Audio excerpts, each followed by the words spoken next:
Hello, everyone. I'd like to thank our brand new sponsor, C4 Pre-Workout. Just kidding. It's not our sponsor, but if you want to sponsor me, let me know. I'm going to the gym right after this, boys, so we're kicking this podcast off right. Give it a little mix. Charlie, Garrett, how you doing this week? Pretty good. Wunderfast. Bottoms up. Bottoms up, boys. Bottoms up. And then cue to Garrett where he snorts a line of Coke. Whoa. Flip it. Anyway, wrestling this week, boys. So we got to get this podcast done in a half an hour before I run my head through it. Suddenly I'm Hulk Hogan, brother. No. Well, this is how we put ourselves on a time crunch. When I start getting jittery, we got to get off. Brady's going to be sitting there and go, dude, that 2 minutes at the end. Dude, around the ring, Charlie, put it to 60 seconds instead of 80. All right. Anyway, let's talk about some stuff that happened. Let's first start with some WWE news. So Sasha Banks has been out since late August. It's kind of weird that – does it feel like she was out for a month and a half? No. Wow. Like, I mean, kind of. Like, it's obvious that she's been gone, but I didn't realize that she's been gone for, 6 weeks of television.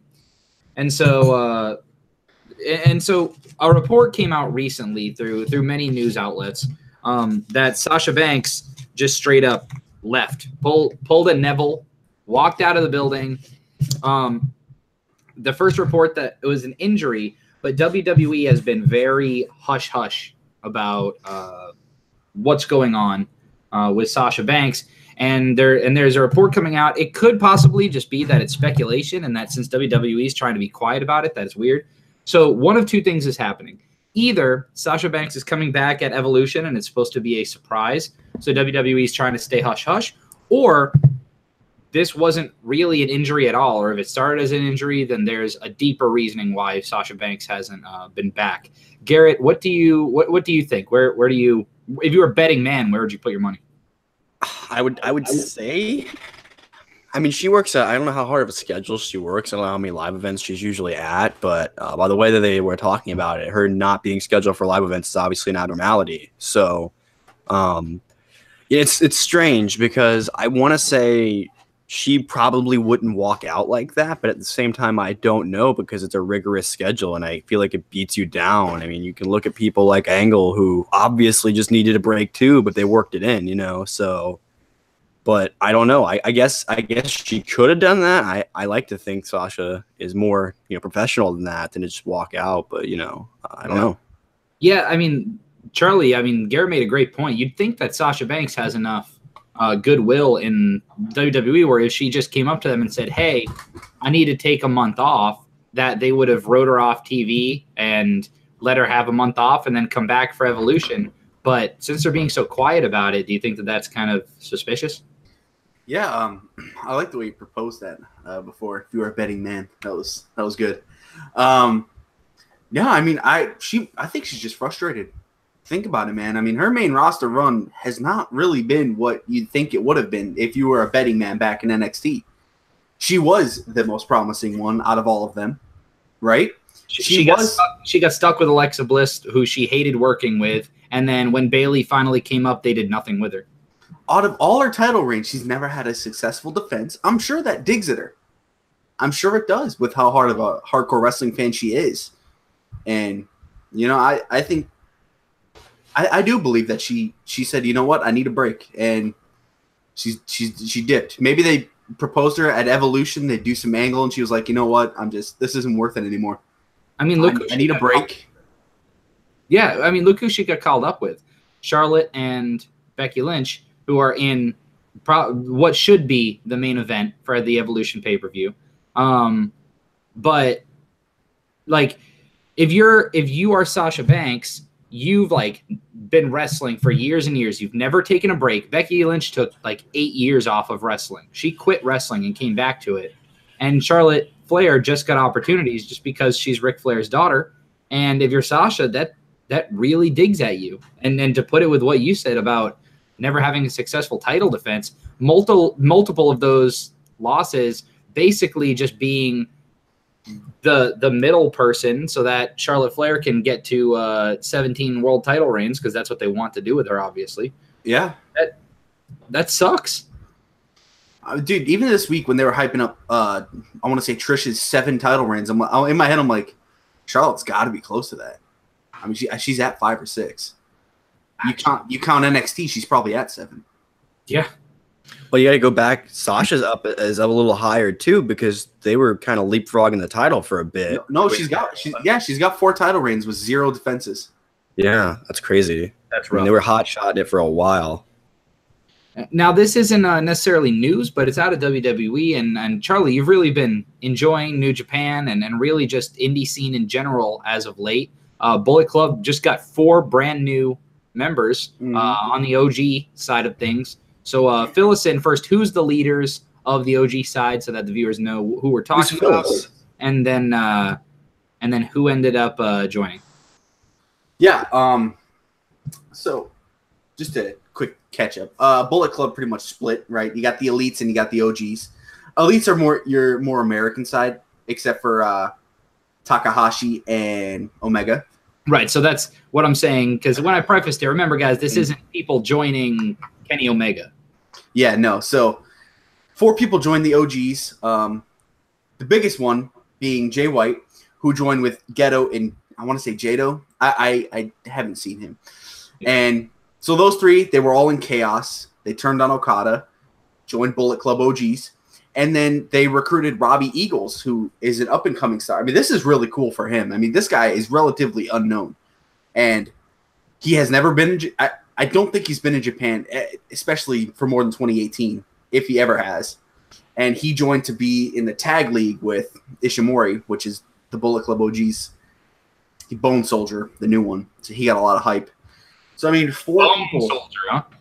Yeah, 4 people joined Bullet Club in the same day.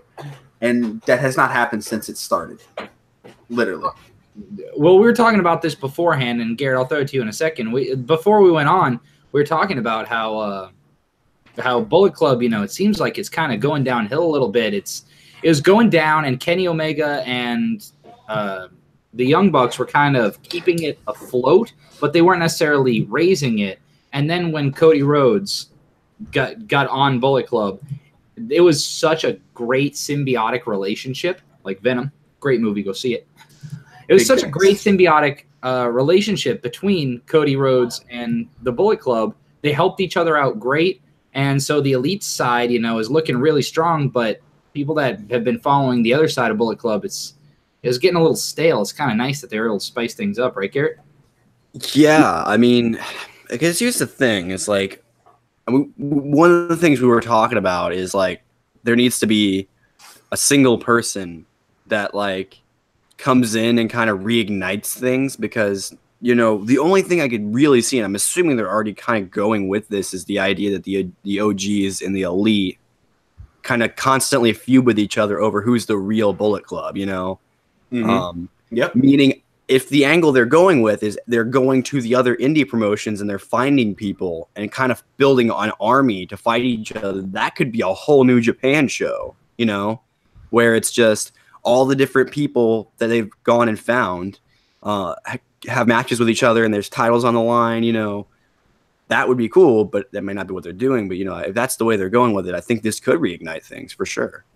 I think what's really tough about Bullet Club, we had the obvious transitions from Prince Devitt, Finn Balor, to AJ Styles, to Kenny Omega, and everybody knew that those were the next guys coming up. What's hard about working indie style like that is that Kenny Omega has an open offer at any time to join WWE and probably go straight to the main roster if he wants. He can pull an AJ Styles. They said they weren't going to do that anymore, but he absolutely could.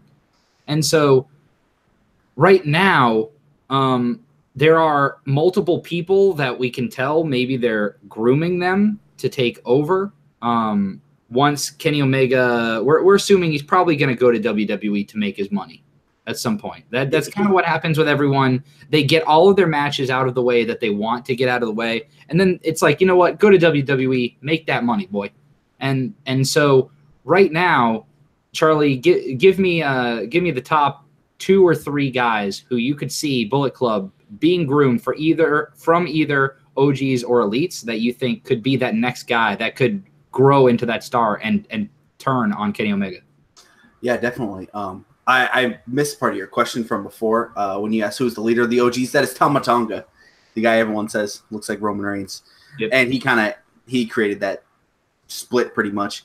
But I mean, if we're going with this angle, it looks like they're grooming that. I mean, this is huge for Japan too. If there might be 2 foreigners in the main event of Wrestle Kingdom, and that might be Kenny Omega and Jay White.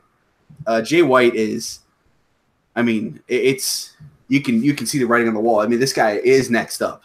He's going to be the biggest foreigner in Japan. Like as soon as Kenny leaves, probably in 3 months. You don't think they're grooming Hangman Page to be that guy? No, I in ROH maybe, but I mean he's with the elites too. I mean I think the elite almost might disband. It's I don't know what ends up happening here with them once because Cody's going to be there still, and I'm sure he'll keep Hangman, but I think since they didn't do the Coda thing, I really think. Even though they've mentioned it so many times, too, there's never been 2 foreigners. There's never been 2 foreigners in the main event. And I mean, I don't know. Jay White's 26 years old. Think about that. That's crazy. He's only 26. So, WWE, you can be a rookie at age 38. So literally. So, yeah. And then I don't know where they go from here. I mean, Marty Scurll is there too. So if I had to pick 2 guys, I think Marty has another good chance. I mean, Marty is already in the junior scene. I mean, he's already kind of one of the main guys. He's held the belt, I think, twice now. And he's one of those guys. His personality, he'd be great in WWE. And then one last thing about New Japan, Okada being the gatekeeper between the mid-card guys and main eventers, him being, look, if you can hang with Okada, you can hang with the main eventers.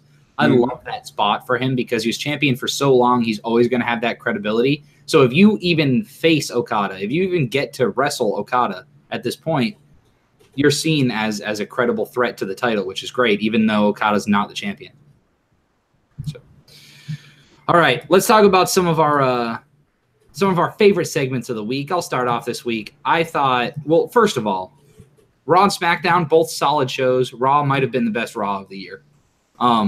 I was not a fan of the Triple H Shawn Michaels thing at the beginning, but my God, where it was the Chicago crowd into it. Yeah, and that kind of gets you into it. For me, that was kind of the only thing. And for me, I think my best segment actually came on SmackDown. Miz TV featuring Daniel Bryan and AJ Styles, who are going to face each other, which, oh my God, you know, I might need to pop 2 scoops of pre-workout while I'm watching that. That's going to be fun, man. That's going to be a fun match, and it's the mutual respect angle, but it's funny because everybody knows that The Miz got kind of screwed out of his match that Daniel Bryan tapped, right? But it's just no one's mentioning it on commentary and stuff like that, and The Miz has a legitimate gripe about why he should be in the title picture right now. And The Miz is planting all the seeds because he knows that he's going to end up facing, probably, the winner of this championship match. And it just sounds fun to me. I really hope going into this match. It's just The Miz being the annoying little fly that plants the seeds and makes these guys hate each other. That way they beat the crap out of each other at the pay-per-view, leading them to be weaker so that Miz can hopefully take the title from them. That'd be great. I think Styles should win. I think The Miz should win the title from Styles. After Styles hits the year mark, I think Daniel Bryan should win the Royal Rumble, and it should be Daniel Bryan versus The Miz headlining WrestleMania, and I would be there for it, and it should be something good. It should be a street fight or something. It would be awesome. Garrett, what did you like this week? Yeah, so there was a return of sorts, one expected, one unexpected. So they announced, I don't know if they announced it last week or if they just announced it at the start of the show that Trish was going to be on Raw, but either way, Trish showed up. Of course, Alexa and Mickey then came out because there's history between Trish and Mickey, and Alexa and her obviously have been announced to have some kind of match. So But what no one I don't think expected at the time, maybe I just didn't read the signs right, was that there would be some backup involved, because you always know when there's two people and one person in the ring, they're going to go down and beat them up. So either they're going to beat them up or there's going to be backup. Well, Trish brought backup because she's not an idiot, and we got Lita. So I think the funniest thing about Lita is that if they wanted somebody to come back that was like the wrestler in the group of all the divas, that was Lita, man. She was hitting moonsaults before like a lot of dudes were hitting moonsaults, like not that there wasn't already the high flying style, but like that super risky style. She was just like, whatever, Oh yeah. And it was like, and honestly hit a better moonsault than oh man, I can't think, than Shane Helms did. I mean, you know what I mean? I love how salty Lita's been online. She's going to go all out in this match. If you think Lita's going to half-ass it, there's no way. Lita has been trying to come back and even just stand in the ring and do some promos. Like, she should have been the one to come back and announce the Evolution pay-per-view, not Stephanie. Like, Lita is going to go all out. I'm so glad she's wrestling. Yeah. Charlie. All right, taking a turn. I want to do the my favorite segment was fun this week. The Battle Royale with Baron Corbin scouted the earth for the greatest competitors alive. And, you kind of saw it was just so goofy that it worked. And when that guy at the end busted out the claw in Chicago, like popped for him, dude, I lost it. I was like, this is great. And then it all ends. It's a good payoff. Kurt Angle ends up winning as he's dressed as the Conquistador. And you have Michael Cole and Corey Graves arguing which one could it be. And then he hits the Angle Slam. And if you have been watching wrestling for a long time, the Conquistadors were an actual tag team. And then it was just a running joke. We had Conquistador last year, right? Wasn't in whoever Alexa Bliss's crony was. It was Mickey James, right? Ended up being Conquistadora. Didn't Edge and Christian? It was El Luchadora, remember? Edge and Christian came back, right? It was La Luchadora, but had the same exact costume. Edge and Christian were the Conquistadors, and now Kurt Angle is the Conquistador. I thought it was just so funny, and that was. Edge and Christian used to literally do whatever. That's so amazing. Oh, they had free reign to go and do whatever they wanted, and I think Triple H is gonna do a lot more of that. I had professional development today from 8 a.m. until 4 p.m. That's fun at school, Teacher workshop days. Students, you love teacher workshop days. 4-day weekend, sweet. Yeah, guess what I have to do? Show up half an hour earlier than usual and sit while they talk at me for many hours. But when we were in there, that was one thing. They're asking for suggestions and stuff like that. Like, what makes a good administration? Right? That was one of the questions that my admin asked me. Was what makes a good administration? And I wrote on the little slip, I said, have faith in the people that you hire and let them go out and actually do their job and don't micromanage them. WWE right now has the most talented roster they've ever had. Even Edge and Christian back in the day, they were great. But we literally, Slater and Rhino could probably be just as funny as Edge and Christian were back in the day. Yeah, if given a chance. Triple H got to let him run. Got to let him run, man. And Kurt Angle is great. However, there are always things that are not very good in the world of wrestling. Less than usual this week, I will say. However, there's always some of this. Getting on the top floor in the high rank district. Here he goes. Crossing himself. It gets worse every time. It doesn't get better. It never gets better. It never, ever gets better. I showed that to Courtney. Not good. Oh. She was like, ow, what an idiot. I was like, yeah, exactly. So there's always some stuff that kind of sucks. Okay, the pre-workout's hit, man. I'm just going to say it. I'm going to be the first to say it. It's hit. All right, we got it. All right, okay, I'll go first. You know what sucked? Ascension versus Bobby Roode 6 weeks in a row. Garrett, go. All right, you know what? Honestly, this week it was simple. The Bellas, no one cares about the Bellas. It really doesn't matter. They turned heel. I mean, no one. Tell me how many times have the Bellas ever been faces as a tag team? 17. All right. You know what I thought was terrible? What's up? Get Jinder Mahal off my TV screen. I was so hoping the timing would be a little bit off. Oh God, guys, this is good stuff. This is going downhill. All right, falls count anywhere, boys. Oh, this is great. Okay, hopefully the students don't find this one. All right, I volunteered for something this week. I volunteer as tribute. I volunteered as something this week. You're looking at the brand new. I'm not going to say the actual name of my school, even though it's on my shirt. The camera's not looking at it. You're looking at the new middle school girls basketball coach for the spring. Woo! That's my dog. I was like, hey, I want to coach. And the woman who runs it, she's like, awesome. Because we had someone volunteer to coach, but she's never played basketball before. But she really wants to help. She's like, so you'll be the head coach and she'll be your assistant. I was like, perfect. It's the same game. And besides, in middle school, the girls are about a foot taller than the boys anyway, so they're probably better. Being honest. That is true. I watched our JV volleyball team go out there yesterday. Boys volleyball. About 3'9" average height of the team. Did you have to get out there and whoop some candy? Yeah, exactly. I live in a preppy part of town. A bunch of white boys. They can't jump. How many are named Craig and how many are named Dylan?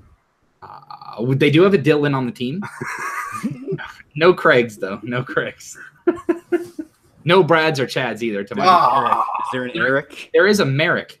A Merrick. Close. Yeah, there's a Merrick. Yep. All right. Charlie, 30 seconds on the clock. All right, Charlie, put 10 seconds down. I'm freaking out trying to hit my timer here. I'm scared. You got to give me a countdown because I'm breezing through this, all right? All right, man. We're going to have a live count. It probably won't show. All right. You ready? Oh, wait. Yeah. Not a minute 30. We're you know what? Spice it up. We're going 37 seconds. All right. 3, 2, 1, enjoy. Triple H and Shawn Michaels came back this week. Bobby Lashley and Kevin Owens had a double turn, but apparently Kevin Owens is injured, so it's not really a double turn. But Bobby Lashley is now a heel, which is good because, he should be a heel. Bella Twins suck. Ronda Rousey, they're probably going to headline the stupid pay-per-view, which sucks. I already talked about that. We already talked about Kurt Angle. Ember Moon versus Nia Jax. I'm really sick of these guys, but it's nice to see Ember Moon back, or Ember Moon doing something, and Nia Jax is back. Trish looks hot. Bobby Roode and Chad Gable face the Ascension every single week. It's not good. And AOP, they're stale. Paul Heyman is fantastic at promos, as always. Wow. Charlotte and Becky went through a Jumbotron. That was pretty cool, actually. Yeah. What'd you guys think of Leo Rush having a live mic?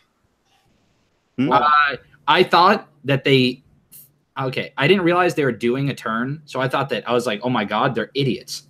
This is the most annoying thing I've ever heard in my life. And then when I realized they were actually trying to turn Bobby Lashley, I was like, okay, that was good.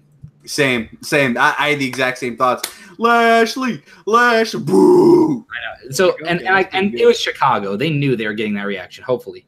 And I mean, yeah, definitely. Do we think it's a coincidence that Vince McMahon, since they just came back from the Super Show, that since Vince McMahon decided to not make the trip to Raw or SmackDown, that it might have been two of the best shows all year? Coincidence or no? Nah.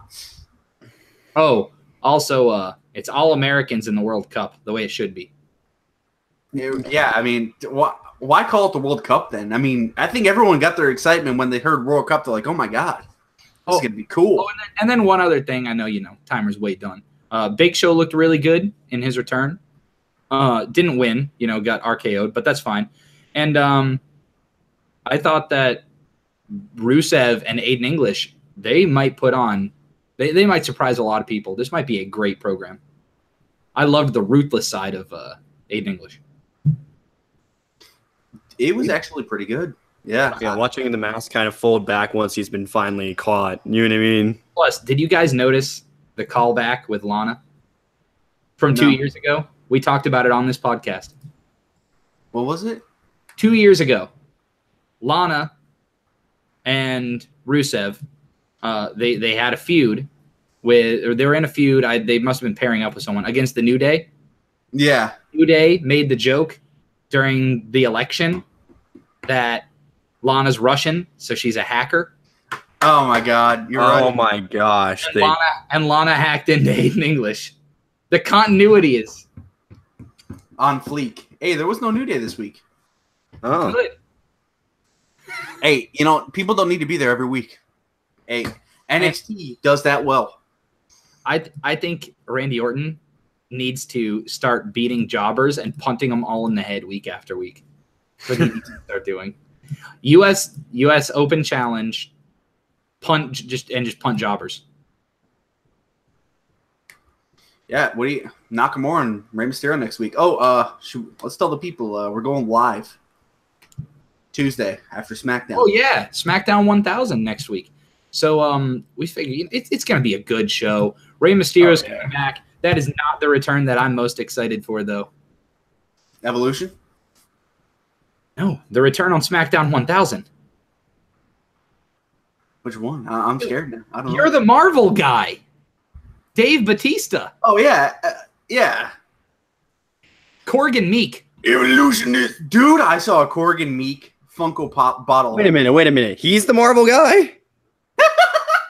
That's true. Fair. Our man's distraught. Look at that cat. Charlie's the one that's been. Did you hear that? Oh, that's pretty good. That's good stuff. Whatever. Okay. But yeah, I'm gonna go try to get a workout in because in 45 You minutes, have enough pre-workout left in your system? dude, this stays in my system for a solid 3 hours. Garrett, I've taken pre-workout the past 2 weeks, 2 Saturdays, and you know what I've done? I've woken up, taken the pre-workout, gone to the gym. My muscles give out before I run out of energy, and I come back and clean the whole apartment for about 2 hours. Nice. No, seriously, that's why I used to be so juiced when I got back. My apartment is like spotless. I Because used to work out for almost 2 hours every time and still have it. I would still have pre-workout going. I'd be like, pre-workout's a little frustrating for me because I go to the gym and I'm like, yeah, man, I'm going. The only issue is I've gotten so skinny, I got some chicken legs going on right now. oh, I never skip leg day. Dog's about to build. Not gonna lie. I told Courtney I'm turning into a triangle. So all right. Make sure you like and subscribe. Click the bell so you know when we go live. And till SmackDown 1000 live post show, we'll see you later.